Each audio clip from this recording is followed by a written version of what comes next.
most people don't have really good targets when it comes to a relationship. We're just taught to have somebody who loves us, or a lot of relationships are just to fill gaps and insecurities. If you actually have targets going into a relationship and realize that you are actually bringing a gift to this person by being with them, you're not, they're not helping you out by being in a relationship with you.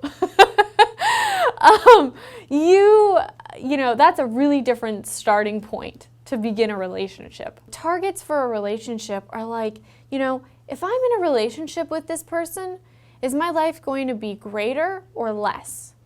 Am I going to make more money if I'm in a relationship with them, or am I going to make less? Am I going to feel more amazing and beautiful if I'm in a relationship with them, or less? It's actually like pragmatically looking at it rather than this like, they're my soulmate, and because they're my soulmate, it means that everything's going to work out. How many times has that really worked out for you? It's like, doesn't work very well when you come at relationship from fantasy and expectation.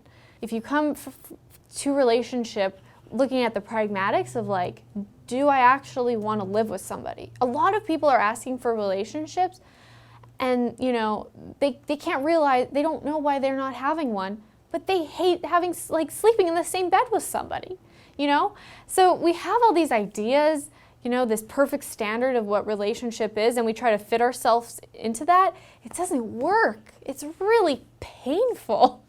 And so, a good way to go into a relationship is to ask, if I choose to be with this person, is it going to make my life 10 times greater? And if it's not going to make your life 10 times greater, what if you just chose to be on your own and create your own life? And if somebody who's going to make your life 10 times greater comes along, then choose to be with them. It's like, it's not about, there was sparks across the room. Those sparks last for like 3 months tops. I hate to say it. And with my husband and I, it's like he was one of those guys I thought was just, too nice. I didn't want to break his heart. I'm like, it's not going to work.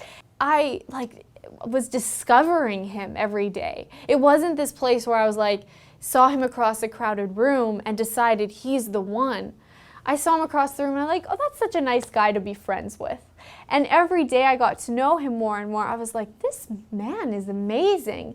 And so I've always been on a discovery with him, discovering him, rather than coming to the decision at the beginning that, he's handsome and perfect and beautiful, and that's why I want to be with him. It's like actually about his being rather than anything else. And we almost never choose relationships based on the being that somebody is. It's usually about, looks and if they're nice or, money, things like that, rather than like, what being is going to nurture my being? And like, who would I actually love to wake up next to for the next, 10 years, 20 years, 50 years, or however long you want to have that relationship?